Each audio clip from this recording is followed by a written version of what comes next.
Bismillahirrahmanirrahim. Assalamualaikum warahmatullahi wabarakatuh. Alhamdulillah wassalatu wassalamu ala Rasulillah wa ala alihi wa sahbihi wa mawalah wa la hawla wa la quwata illa billahi wa ba'du. Alhamdulillah, segala puja dan puji hanya milik Allah subhanahu wa ta'ala.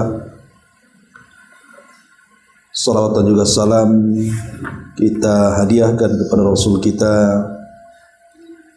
Nabi besar Muhammad sallallahu alaihi wa ala alihi wasallam. Alhamdulillah, di siang ini kembali kita bisa duduk untuk bertalabul ilmi, dan kita masih meneruskan kajian kitab Bahjah Qulubil Abrar, kalimat-kalimat singkat namun syarat dan padat makna dari lisan Nabi kita Muhammad sallallahu alaihi wasallam. Dan kita masuk pada halaman ke-153, di mana kita masuk pada poin ke-41 tentang mengembalikan hak orang lain. Di sini ada hadis dari Samurah ibn Jundub radhiyallahu anhu. Qala Rasulullah sallallahu alaihi wasallam 'alal yadi ma akhadat hatta tu'addiyahu, rawahu ahlus sunani ila Nasa'i. Dari Samurah ibn Jundub radhiyallahu anhu, beliau berkata, Rasulullah sallallahu alaihi wasallam bersabda, tangan bertanggung jawab atas sesuatu yang telah ia ambil sehingga dia menunaikannya atau mengembalikannya. Hadis ini dijadikan oleh para ulama sebagai kaidah tentang muamalah. Kata Nabi sallallahu alaihi wasallam, "Ala liyad ma akhadat hatta tu'diyahu." Kata Nabi sallallahu alaihi wasallam, tangan yang mengambil dia bertanggung jawab atas sesuatu yang telah diambilnya hingga dia mengembalikannya. Maksudnya hadis ini bicara soal barang-barang atau benda-benda yang diambil seseorang. Contohnya dalam hal pinjam meminjam. Jadi kalau seandainya ibu datang kepada saya kemudian meminjam sepeda motor, maka sepeda motor yang ibu pinjam dari saya harus ibu rawat, harus ibu jaga, jangan sampai rusak atau apalagi sampai hilang. Dan apabila sudah selesai, maka ibu harus mengembalikannya dalam kondisi sebagaimana ibu meminjamnya. Itulah makna alal yad ma akhadat hatta tu'diyahu, bahwa tangan itu bertanggung jawab atas sesuatu yang telah diambilnya sampai dia mengembalikannya. Atau contoh yang lain dalam hal sewa menyewa. Umpamanya ibu menyewa rumah saya, maka selama ibu menyewa rumah saya, maka ibu harus menjaga rumah yang ibu sewa dari saya. Dan kalau selesai ibu menyewa, maka ibu harus mengembalikan sebagaimana ketika ibu menyewanya. Karena banyak orang yang menyewa rumah itu kadang-kadang dirusakkan, Bu. Kadang-kadang dia merusak pintu, kadang-kadang dia merusak barang-barang yang ada di dalam, atau kadang merusak tembok dengan banyaknya paku sehingga rusak dan begitu seterusnya. Maka kaidah hadis ini bahwa kalau seseorang menyewa maka wajib untuk dijaga dan tidak boleh dirusak, dan kalau selesai harus dikembalikan dengan baik-baik. Atau contoh yang lain, bicara soal jaminan, barang jaminan.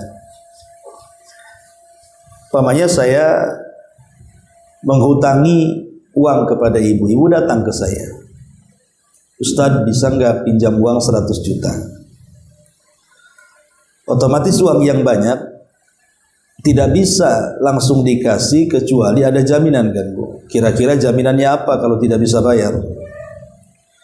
Akhirnya ibu menyerahkan PPKB kendaraan, mobil atau sertifikat rumah.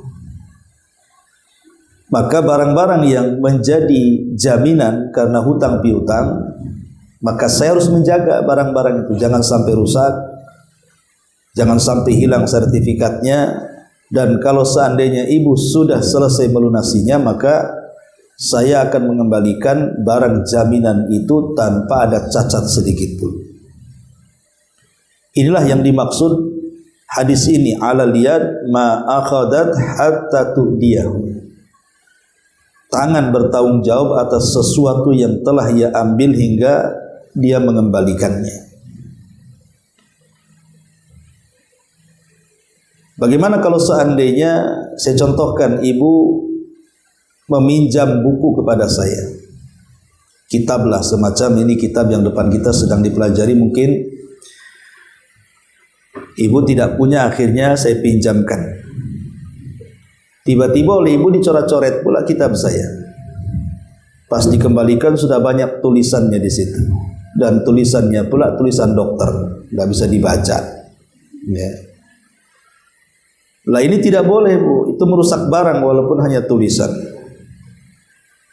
Karena bagaimanapun ketika meminjamkan kosong, tidak ada coret-coret, tiba-tiba sama ibu dicoret-coret. Nah, itu tidak boleh, Bu. Itu zalim artinya. Kecuali kalau seandainya ibu meminjam barang kepada saya, semacam buku tadi, kemudian ibu belikan sampul buku, kan tadinya tidak ada sampulnya tuh, sama ibu dikasih sampul, dibuat cantik-cantik kan gitu ya. Yang tadinya buku itu jelek, setelah ibu pinjam rupanya ibu kasih cantik-cantik, kasih sampul, kasih macam-macam. Kemudian dia meminta izin, ibu minta izin sama saya, dan saya senang dengan itu, maka itu tidak ada masalah. Karena mengembalikan jauh dengan yang lebih baik dibandingkan ketika dia meminjamnya. Jadi kalau memang ada manfaat dan ada izin tidak ada masalah. Tapi kalau tidak ada manfaat dan tidak izin, maka dia berdosa. Ini yang dimaksud. Tapi masalahnya ada orang-orang yang meminjam sesuatu, sepeda motor umpamanya kan. Tahu-tahu sepeda motor itu dihilangkan dia. Maka ibu wajib kemudian mengembalikannya, bagaimanapun harus menggantinya. Atau sewa rumah, tiba-tiba dirusak rumah itu, maka ibu wajib untuk membetulinya sebelum menyerahkan kepada pemiliknya. Atau merusak barang jaminannya, maka ibu harus mengembalikan barang jaminan itu secara utuh. Atau umpamanya seseorang diberikan semacam tanah, dipinjamkan tanah untuk ibu bercocok tanam, ya. Tiba-tiba kemudian tanah itu dijual pula kepada orang. Nah, ini kan tidak ada amanah namanya, ibu ya. Makanya di sini ada 3 perkara yang dipahami oleh para ulama. Pertama, Ada tangan-tangan itu ketika meminjam sesuatu dia melampaui batas. Dia zalim dengan orang lain dengan cara tadi pinjam dirusak gitu ya. Sewa dirusak atau barang jaminan dirusak. Atau mungkin orang lain yang menyebabkan rusak. Orang lain yang menyebabkan rusak. Umpamanya ibu ke toko, dorong orang. Rupanya orang ini tangannya nyentuh barang toko, jatuh rusak kan itu ya. Itu kan ibu yang menyebabkan karena mendorong dia. Harus diganti. Kalau yang seperti ini. Nah, inilah kesimpulan daripada hadis Nabi sallallahu alaihi wasallam, "Alal yadi ma aqadat hatta tu'diyahu." Bahwa tangan itu sangat bertanggung jawab atas sesuatu yang telah dia ambil hingga dia harus mengembalikannya. Ma'asyiral muslimat yang dimuliakan Allah Subhanahu wa taala. Ada beberapa riwayat yang disebutkan oleh para ulama tentang hal ini.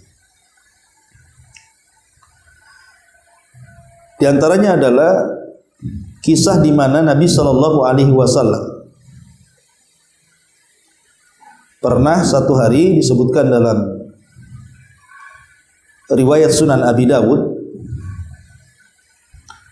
dari sahabat Umayyah bin Safwan bin Umayyah dari ayahnya bahwa Nabi SAW pernah meminjam kepadanya beberapa baju besi. Saat itu Nabi SAW hendak melakukan perang Hunain dan ketika itu kekurangan baju besi untuk para prajurit. Dan ketika itu Safwan sebagai Umayyah bin Safwan bin Umayyah dari bapaknya ini menceritakan Nabi SAW ketika meminjam itu, maka dia mengatakan, apakah ini sebuah paksaan atau pinjaman? Karena kan ketika itu dia masih kafir. Maka Nabi SAW mengatakan ini adalah pinjaman. Ketika sudah mendengar pinjaman, artinya Rasul akan mengembalikan setelah peperangan kalau menang kan. Dan kalau kalah tetap juga harus kembalikan. Dan Allah takdirkan menang dalam perang Hunain ini. Akhirnya kemudian ada beberapa baju besi yang ketika itu hilang. Setelah itu Nabi SAW mendatangi orang yang dipinjam baju besi itu dan mengatakan, sesungguhnya aku akan kembalikan baju-baju besi ini kepada kamu, tapi ada beberapa baju besi yang hilang. Apakah saya harus menggantinya? Tiba-tiba kemudian dia mengatakan, tidak perlu. Karena ketika itu dia sudah masuk Islam. Jadi ngomong gitu karena dia masuk Islam sebelumnya. Dia masih kafir ketika meminjamkan baju besi itu. Nah, dari sini kita tahu bahwa Nabi SAW ada itikat pengembalian. Karena memang akadnya kan akad pinjam, berarti harus dikembalikan. Ini juga salah satu dalil dari penguat kaidah alal yad ma akhadat hatta tu'diyahu. Itu secara umum gambaran hadis ini. Baik, perhatikan bukunya, kita akan baca. Beliau mengatakan di sini, Syekh Abdurrahman As-Sa'di, ini mencakup segala yang telah diambil oleh tangan berupa harta-harta manusia yang diambil dengan cara yang tidak dibenarkan. Contohnya adalah merampas dan semacamnya. Termasuk pula segala sesuatu yang diambil dengan cara yang benar seperti barang-barang gadai, sewa ataupun jaminan. Jadi kaidah ini mencakup semuanya. Baik tangan seseorang itu mengambil dengan cara zalim, umpamanya merampasnya atau merampoknya atau mencurinya, maka wajib dikembalikan. Atau dengan cara yang benar, ya seperti tadi dia sewa, dia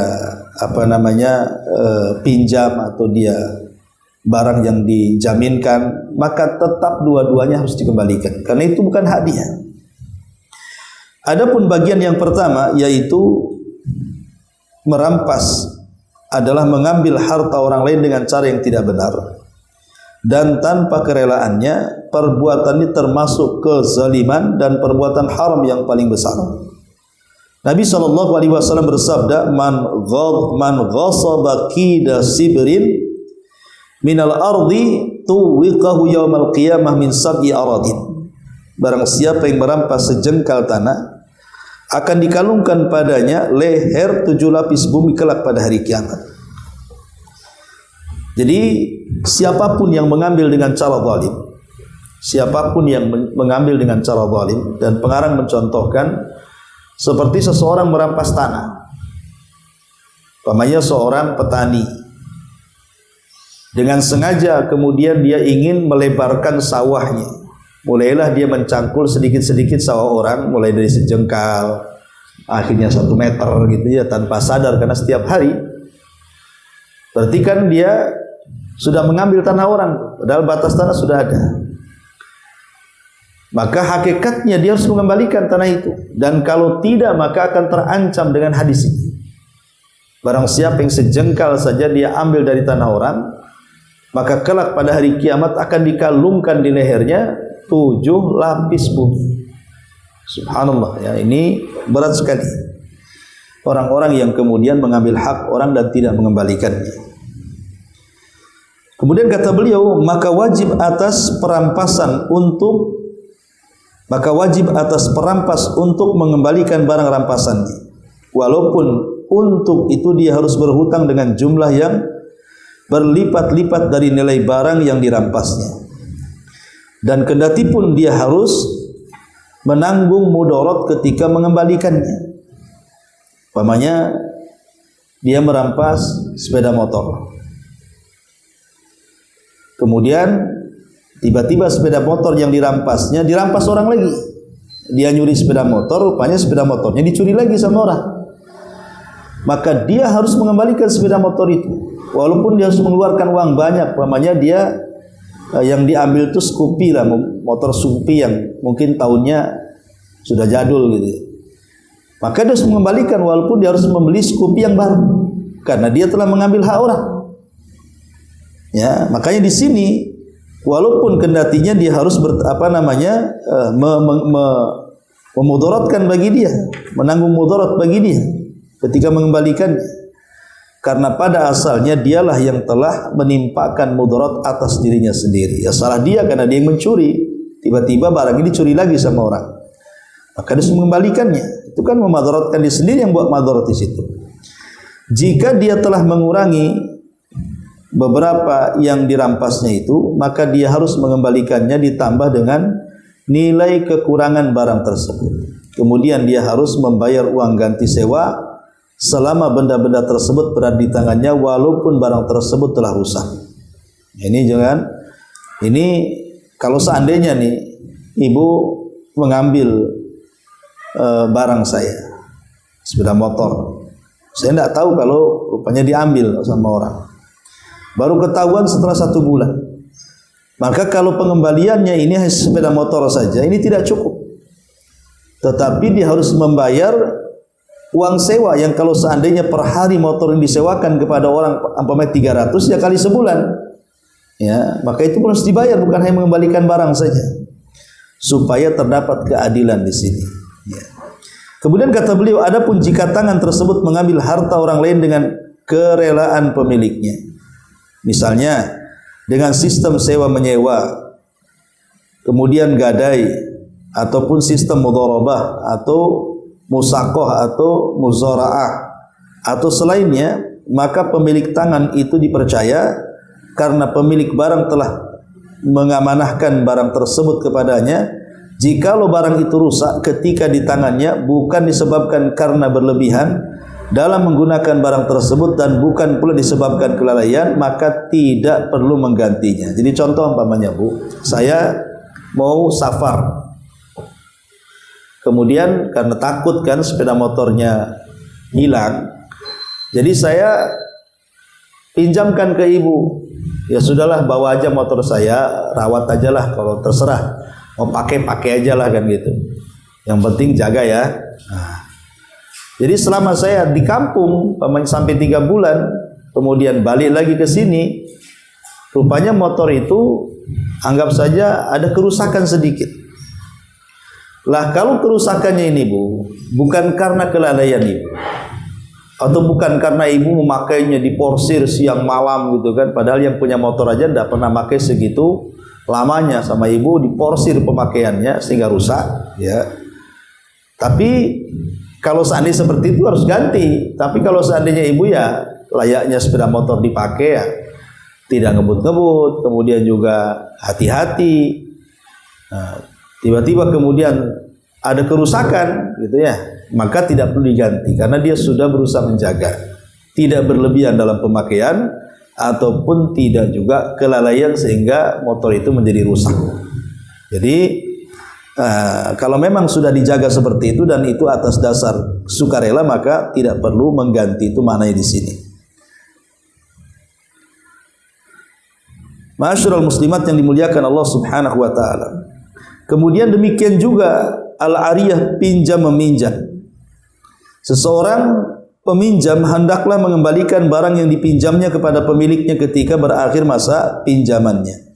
Atau jika sang pemilik barang memintanya untuk dikembalikan, karena yang namanya al-ariyah adalah sesuatu akad yang sifatnya boleh, maksudnya tidak mengikat, bukan lazim, bukan mengikat, maka harus dikembalikan.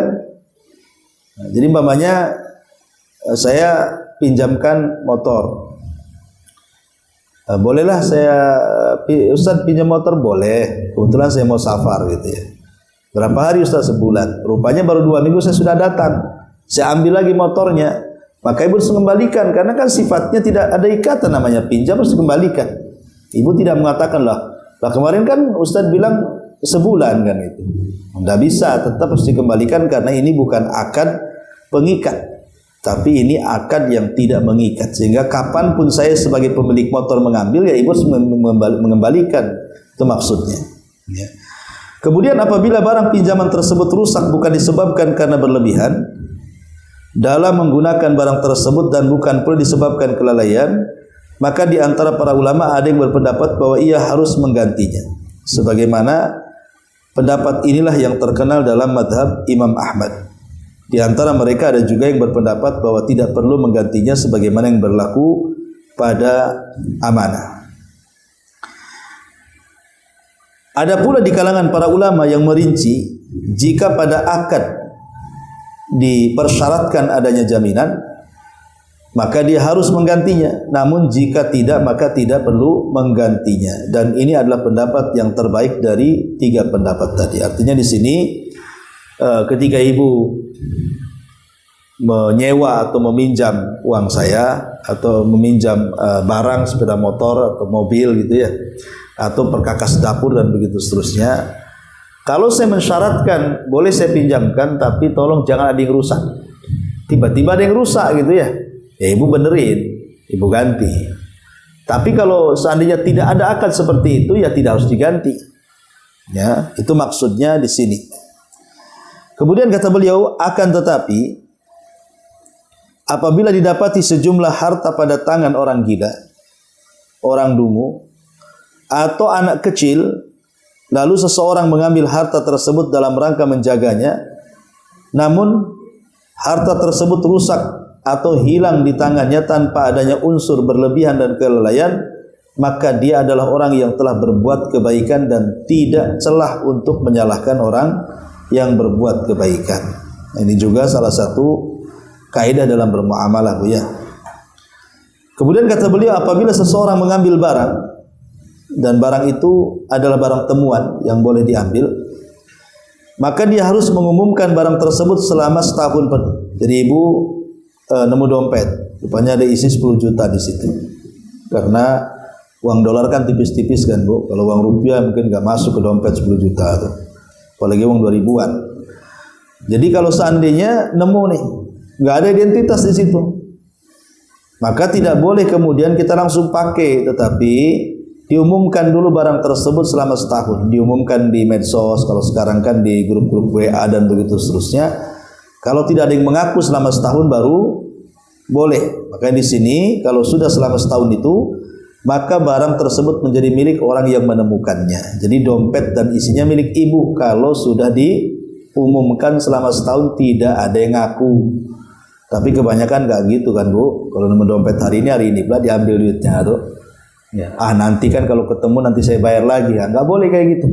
Jadi harus diumumkan dulu selama setahun. Baru setelah tidak ada yang mengaku selama setahun baru menjadi hak milik utuh bagi penemunya. Inilah yang disebut dengan kata beliau menjadi milik orang yang menemukannya. Apabila setelah itu pemiliknya baru datang untuk mengambilnya dan ia menyebutkan ciri barang tersebut, maka sang penemu barang wajib menyerahkan barang itu kepada pemiliknya jika barangnya masih ada dan menggantinya jika barangnya telah habis atau rusak karena dia memanfaatkan atau sebab lainnya. Namun apabila barang tersebut hilang atau rusak selama masa diumumkan tanpa adanya unsur kelalaian dan kelebihan, maka orang yang menemukannya tidak berkewajiban untuk menggantinya karena termasuk dalam kategori amanah dan ketika itu barang tersebut bukan milik dia. Ya, di sini kalau seandainya ibu nemu dompet kan itu ya tadi saya contohkan, kemudian ibu sudah umumkan 1 tahun, kok nggak ada yang punya, atau mungkin ibu nemu emas lah di jalan kok ada kalung gitu ya. Nampaknya kuning-kuning, rupanya diambil, betul emas rupanya. Lah ibu tidak boleh pakai ataupun dijual, tapi diumumkan dulu selama setahun. Kalau sudah setahun berarti emas itu milik ibu. Ibu boleh memakainya atau ibu boleh menjualnya. Tetapi kalau selama pengumuman dari awal sampai setahun mungkin emasnya itu rusak, ya mungkin patah gitu ya. Dan bukan karena kelalaian, tiba-tiba pemiliknya datang setelah memastikan bahwa dia adalah pemiliknya. Kalau bukan karena kelalaian maka tidak wajib memperbaikinya dan tetap harus mengembalikan kepada orang yang punya barang itu. Inilah kaidah pertama, ala liyadi ma akhadat hatta tu'addiyahu. Tangan bertanggung jawab atas sesuatu yang telah ia ambil hingga ia menunaikan atau mengembalikannya. Ini yang pertama. Kemudian juga di sini hadis selanjutnya yang 42. Hukum syuf'ah. Apa syuf'ah itu? Baik, kita akan baca hadisnya. An Jabir bin Abdullah radhiyallahu anhu maqala. Qada Rasulullah sallallahu alaihi wasallam bi syuf'ati fi kulli ma lam yuqsam. Fa idza waqa'atil hudud wa surifatit turuq fala syuf'ata, rawahul Bukhari. Kata Nabi sallallahu alaihi wasallam dari Jabir bin Abdullah radhiyallahu an, Rasul bersabda, Rasulullah sallallahu alaihi wasallam telah menetapkan adanya syuf'ah pada setiap harta yang dibagi, pada setiap harta yang belum dibagi. Jadi Rasul menetapkan adanya syuf'ah pada setiap harta yang belum dibagi apabila terdapat pembatas dan jalan yang terpisah, syuf'ah itu tidak berlaku. Apa maknanya? Hadis ini, Bu? Jadi syuf'ah ini secara definisi, Bu ya. Syuf'ah ini secara definisi diambil dari kata asyaf'u. Asyaf'u itu artinya berpasang-pasangan. Makanya ada asyaf'u wal watar. Disebut genap itu asyaf'u, watar itu ganjil. Jadi yang ganjil kalau diambilkan satu menjadi genap. Tapi secara istilah syaf'u itu adalah berpindahnya bagian seseorang sekutu kepada sekutunya yang lain yang sebelumnya berpindah kepada orang asing dengan pengganti yang sama yang telah ditentukan. Mungkin mudahnya dengan contoh lah begini, Bu ya, kalau ibu nggak paham. Jadi kalau seandainya nih ibu punya rumah kan, kalau di Batam ini kan rumah ini kan kopel kan, Bu ya. Rata-rata kalau perumahan ini kan kopel. Kadang-kadang satu tembok dengan tetangga, itulah tembok kita, itulah pula tembok tetangga. Memang perumahan kan kalau kopel kan begitu ya. Kadang-kadang satu tembok itu dinding sebelahnya milik kita, dinding sebelahnya milik tetangga. Ya. Jadi kalau seandainya ibu mau menjual rumah ibu, di situ ada syuf'ah tuh. Ibu tidak boleh menjual rumah kepada orang lain sampai ibu tawarkan kepada tetangga sendiri. Nggak boleh, Bu. Ya. Ibu tidak boleh menjual rumah yang kopel dengan tetangganya kepada orang lain sampai ditawarkan dulu. Mau beli rumah saya enggak? Kan itu ya. Oh, saya enggak punya uang, enggak apa-apa, jual aja ke orang. Nah, berarti kalau sudah ada izin menjual ke orang maka boleh. Itu namanya syuf'ah, Bu. Ya. Atau mungkin ibu punya tanah. Tanah ibu itu dempet dengan tanah tetangga dan tidak ada jalan di situ yang memisahkan tanah ibu dengan tanah tetangga. Ya, pokoknya tidak ada yang memisahkan lah. Tidak ada dinding, tidak ada jalan yang memisahkan, atau mungkin terpaut jauh jaraknya gitu ya. Sebab kalau terpaut jauh ya nggak ada kewajiban untuk menawarkan ibu rumahnya dengan rumah tetangga dipisah dengan jalan gang lah gitu kan. Kalau yang terpisah di sini nggak ada syuf'ah, ibu bisa jual ke siapa saja, ya. Tapi kalau ibu rumahnya kopel, nah kayak kita ini kopel di perumahan, maka ibu tidak boleh jual ke orang lain sampai ditawarkan ke tetangganya. Ya, bisa dipahami, Bu ya. Nah, makanya di sini Nabi SAW mengatakan, fi kulli malin lam yuqsam fa idza waqa'atil hudud wa surifatit turuq fala syuf'ata. Kata Nabi SAW, apabila telah waqa'atil hudud, apabila terhalang dengan batasan-batasan ataupun mungkin ada jalan raya yang memisahkan, maka di sini tidak ada syuf'ah, ya. Tidak ada syuf'ah artinya tidak perlu ditawarkan ke tetangganya hak ibu menjual kepada siapapun. Inilah kaidah tentang masalah syuf'ah. Jadi karena kan Rasul mengatakan pada setiap sesuatu yang belum dibagi, apabila telah dibatasi dan telah diatur peraturannya, maka tidak berlaku syuf'ah. Ma'asyiral muslimat yang dimuliakan Allah Subhanahu wa taala. Baik, kita akan setelah kita tahu contoh dan gambarannya, kita baru masuk perkataan pengarang, maksudnya biar ibu paham dulu contohnya syuf'ah ini ketika membaca sehingga nggak bingung ya. Jadi di sini kata beliau, kaidah yang bisa diambil dari hadis ini adalah hukum-hukum syuf'ah secara keseluruhan. Segala hal yang terdapat dalam syuf'ah padanya dan yang tidak ada. Syuf'ah itu hanya berlaku pada harta yang dimiliki bersama. Harta tersebut terbagi menjadi dua bagian, yaitu bisa saja berupa iqar, benda-benda yang tidak bergerak seperti tanah, bangunan, seperti contohnya tadi, tanah kopel, tanahnya dempet dengan tanah orang, atau bangunannya kopel dengan bangunan orang gitu ya, dan yang semisalnya.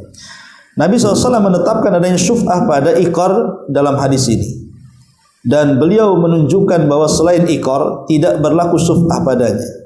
Maka kepemilikannya bersama pada hewan-hewan, perabotan, rumah tangga, uang, dan seluruh benda yang bisa dipindah bergerak, maka tidak berlaku syuf'ah padanya, sehingga apabila salah satu dari pemiliknya menjualnya, maka yang lain bisa mengambil bagiannya. Jadi kalau hal-hal yang sifatnya bukan bersama, contoh umpamanya kambing, ibu dengan saya usaha kambing, saya 10 kambing, ibu 10 kambing, kemudian disatukan, kan itu kan bisa dipisah, Bu, kambing-kambing itu ya, kambing-kambing itu bisa dipisah sehingga tidak ada syuf'ah di sini.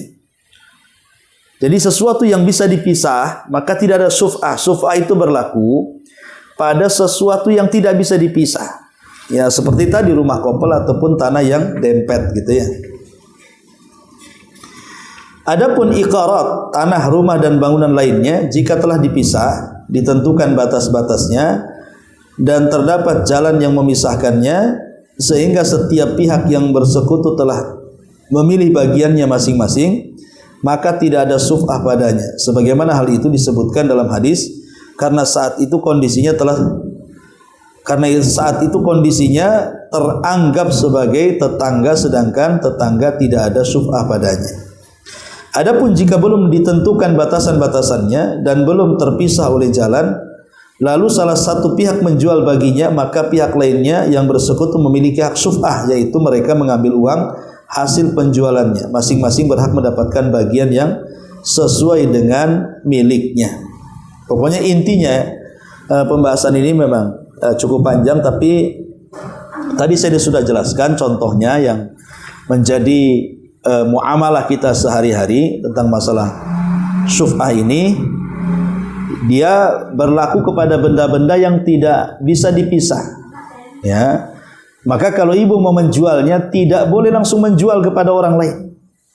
Tidak boleh menjual kepada orang, tapi jualah kepada tetangganya dulu. Baru kemudian kalau tangganya tidak mau, baru dijual kepada orang, kemudian dijelaskan batasnya sampai di sini. Itu intinya hadis yang kita baca di hadis ke-42 ini. Masyaallah muslimat yang dimuliakan Allah Subhanahu wa taala. Kemudian yang ke-43 kita singkat-singkat karena kan kaidah muamalah, Bu ya. Makanya tidak banyak keterangan, hanya dibuat contoh saja biar mudah. Kita masuk pada hadis ke-43-nya, keutamaan dan berkah berserikat. An Abi Hurairah radhiyallahu anhu qala qala Rasulullah sallallahu alaihi wasallam yaqulullahu ta'ala ana thalithu asy-syariqaini ma lam yakun ahaduhuma sahibahu fa in khanahu kharajtu min bainihima rawahu Abu Dawud.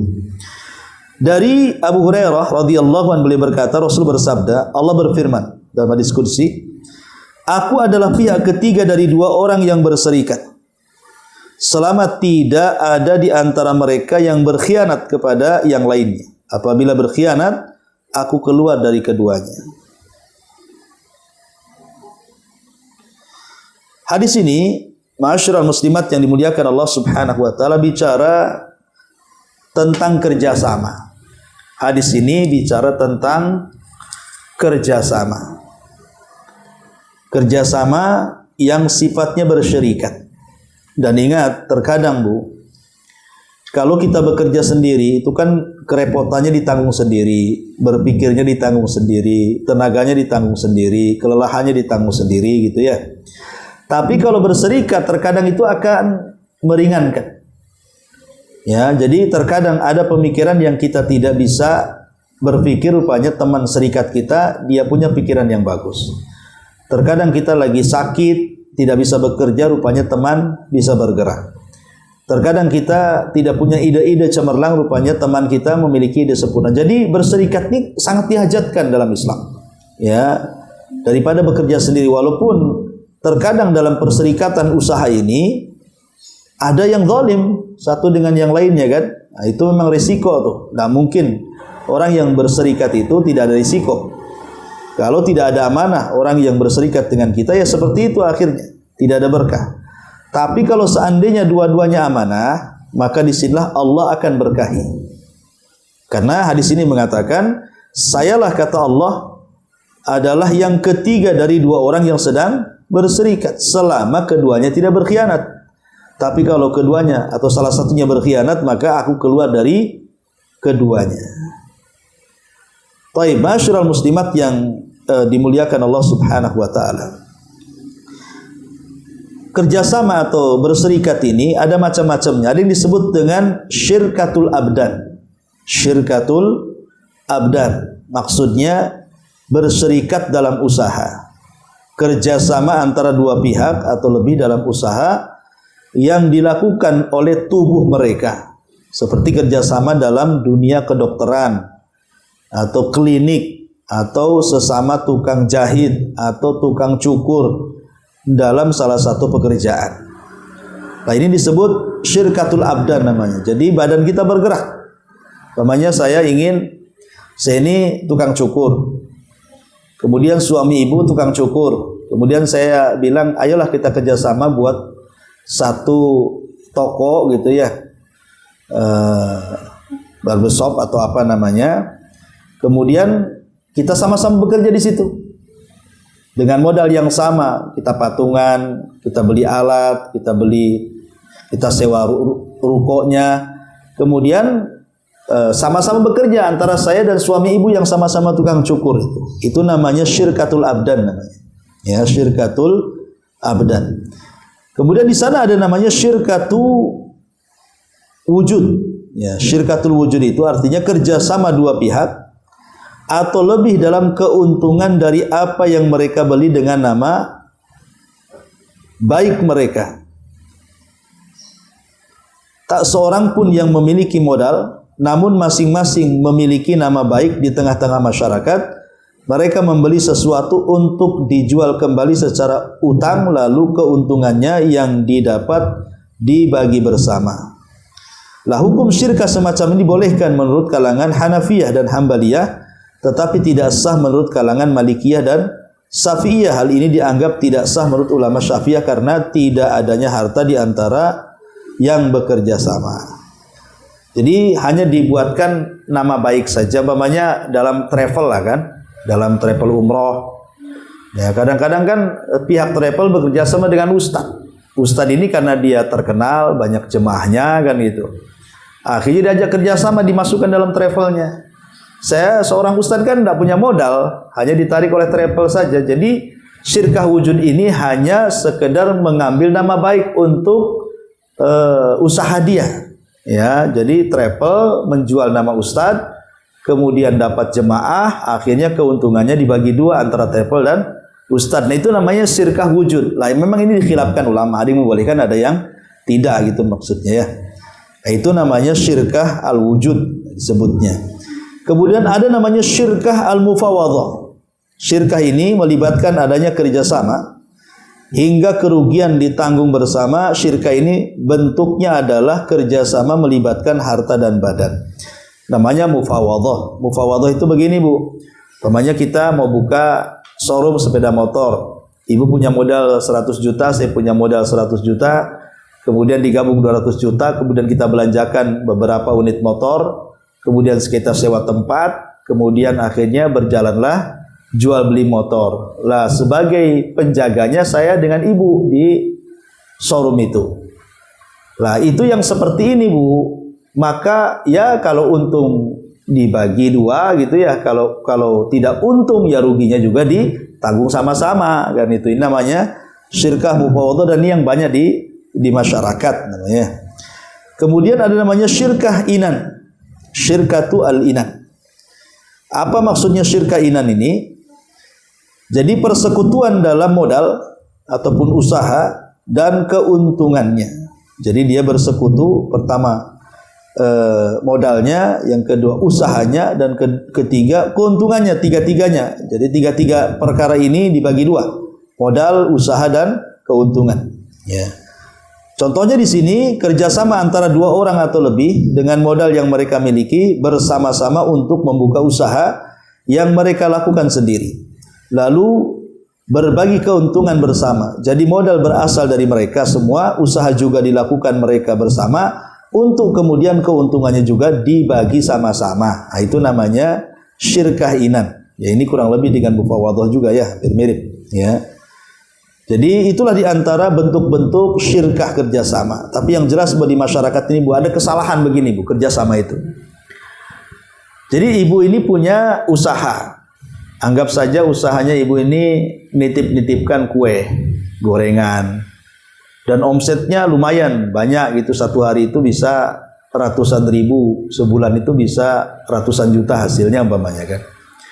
Jadi ibu ingin mengembangkan usaha ibu, akhirnya datang ke saya dan mengatakan, Ustadz, bisa nanam saham nggak di tempat saya?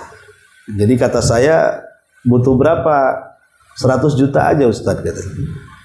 Akhirnya kata ibu gini, kalau Ustadz mau kerjasama 100 juta, maka setiap bulannya Ustadz saya kasih uang 2 juta umpamanya.